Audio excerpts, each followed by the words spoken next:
Go ahead, load that in. We're just gonna fire away.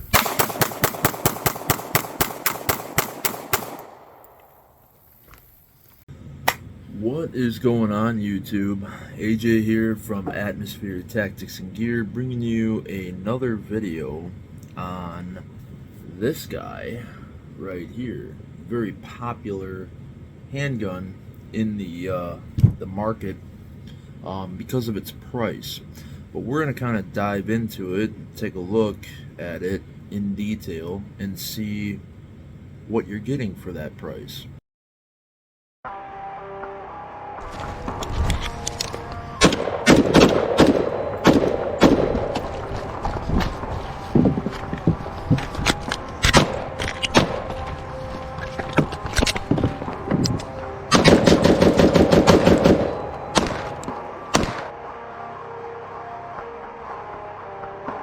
The Smith & Wesson SD9VE.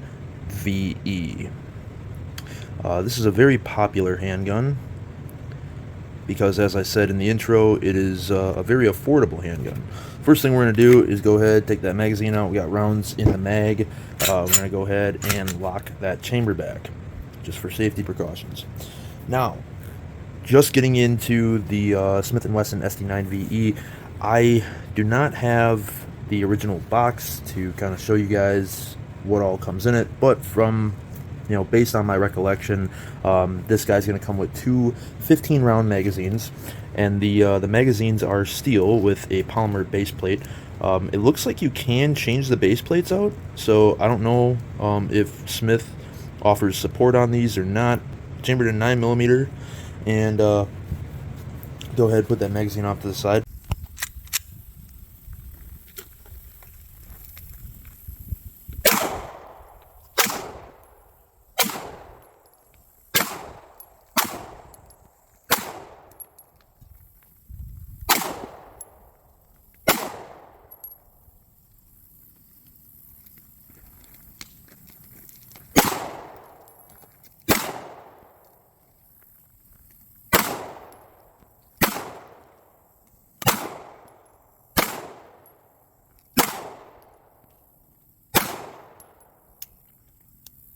Misfire.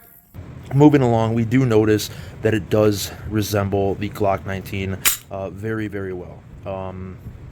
A few things that is going to be different is the slide, obviously, and bits of the frame as well. So the whole gun speaks Glock, but it actually, has its own touch on the Glock-ish resemblance. So first off, let's get into the frame. Let's work on the frame here. So the ergonomics are not terrible. You cannot interchange the back straps at all. It's got this funky, like, I don't even know what you'd call that. It's just this weird kind of grip texturing on the back as well as the front is the same, and then the sides of the frame are a different grip texture. They're a little more aggressive than what's on the front and the back, but I mean, the ergonomics, the shape of the grip is not terrible. It's fair, I guess. It would be nice if they included interchangeable back straps. Before I go any further, I should mention that this guy right here goes for an MSRP price of about $350. You can get them from anywhere between $350 to $425-ish. That's their market, depending on where you go. So that's why a lot of people have these. At least a lot of people I know have these. I've owned a couple of these SD9VEs, and they're a fairly reliable gun. They're not a Glock, but they're a nice budget alternative. And yeah, for a $350, $400 gun, it goes bang. It does everything I ask it to. I have shot this thing in fairly extreme conditions, and it held up to those extreme conditions: extreme humidity, extreme cold, moisture, whatever. I haven't done a full-blown torture test on it, but it's overall it's just not a bad gun.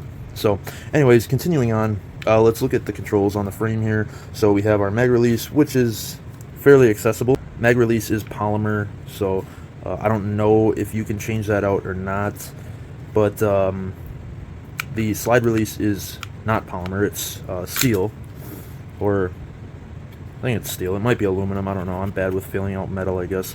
But yeah, so there are no ambi controls on this guy, and there is no manual safety at all. So, and for some people that's not a problem. For some people they would prefer a manual safety.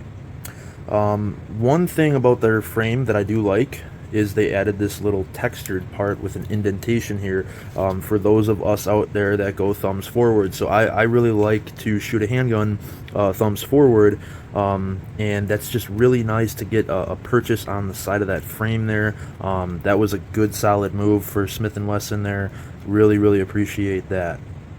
As we move down the edge here, we can see that instead of just an accessory rail, there is a 2-slot 1913 Picatinny rail system. So that is nice for, you know, positioning a light or laser wherever you would like between these two rails. I mean, I don't know why they didn't just include a third one or a fourth one, but hey, you can write to Smith about that one. The trigger is a total Smith trigger. It's a 2-piece trigger system here. It has this little shoe on the bottom of the trigger, but yeah, a little bit of that mush there, and then your take up, and right about there's your wall. Let's look at the reset. Fairly longer reset, and then let's look at that trigger pull one more time. You would think it would break right there, but there's a little more. So yeah, it's a fairly longer trigger pull, and the reset is fairly long too. But what do you expect for a $350 gun? You know, a budget gun. As far as the takedown procedure goes, works just like a Glock. Literally, you decompress the trigger, you pull back. It has these two latches, or I don't even know what you'd call them. This one is almost like shaved down. I don't know if that's from the holster or what, but yeah, so you literally just detent that slide a little bit, and you can take the slide right off the frame just as you would with any Glock. The guts, we can kind of see that this thing hasn't been cleaned in a while. A little dirty here, but that's alright. But yeah, the guts look very similar to a Glock. So yeah, internals are all metal, steel, whatever. So the slide, again, very similar to a Glock. The slide comes stock with a 3-dot white dot system here, which I'm not a big fan of. I don't mind a white dot up top, but I would prefer a blacked out rear on my irons. The nice thing is that the sights are steel. They're a set of steel sights, so that is a nice thing there.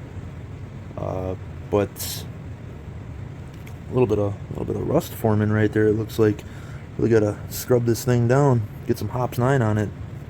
One other nice thing that I do like about the SD9 is that it comes with an all-steel guide rod. So again, for a budget alternative gun, they are actually including an all-steel guide rod. You know, that's just another thing that really kind of makes you feel good about the purchase, even though you know when you're getting into it that it's a budget gun. The barrel, actually a nice stainless steel barrel here. Has actually very little wear on it. This thing probably, I think I've got maybe, I think it's got somewhere around 300 rounds through it, so not anything too crazy excessive there. Here's the inside of the slide. Again, we see little forms of rust. That looks like it definitely needs to be cleaned up. But the exterior of the slide is in fairly good shape as far as holster wear goes. So, and the reassembly is super simple, same exact way you would do a Glock. My fingers will work. I tried to put the glove on so I'd get better texturing, and it's not really working, so I'm gonna expel the Michael Jackson thing from this video going forward. So yeah, reassembly is You line up the slide to these rails right here, run it all the way back, and then give it a rack. So now we are good to go. So that is the full overlook of the S&W SD9VE. Now, in closing, this is their first generation of this gun. This is one of their first gen models here. No, again, the slide forgets. Did not do again, the a slide reset failure. We had this happen on one of AJ's mags, and as you can see, folks, we are in fact empty. Yeah, not a terrible gun. You could use it for carry, you could use it for home defense. It's not a part of the M&P series, but it is their budget alternative, and I think that it has a place in their lineup for sure. I mean, I think that Smith has a good thing going. I mean, I know that they have sold a ton of these things personally. I think they could do a little bit better job in some of the hand grip stuff. On the ergonomics and the texturing, I feel like needs an update for their 2.0. The texturing for sure. The ergonomics, you know, I'm not so bent out of shape on. I really don't care if you've got the finger wells and so on. But definitely they could do some upgrading on the grip texturing and on the spine. It's a little slippery once your hands are sweaty. It feels like plastic. Yeah. I think if Smith wanted to continue to make these, the only thing that I personally would ask them to kind of change or make different would be, number one, the sights. Just go with a blacked out serrated rear instead of the 3-dot system. Number two, interchangeable back straps would be nice, as well as a little more of an upgrade on the ergonomics of the frame itself, just because it's not the greatest. I mean, you can get used to it, sure, but and you know, the trigger, you could leave that. I mean, how much are you really gonna ask out of a $350 gun? I understand it's probably going to come with a fairly junk trigger.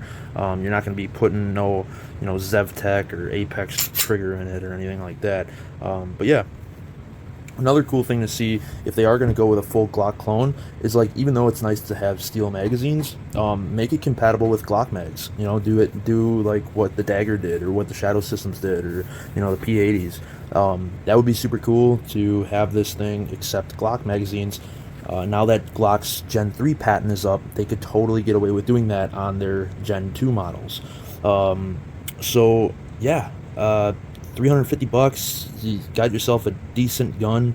I definitely will say this, that you get what you pay for. It's a nice starter gun, but it's a starter gun for a reason. So spend your money wisely and invest into something that's going to, last a long time, and something that you can actually continue to invest into with training and aftermarket support, because this guy right here does not have much aftermarket support available.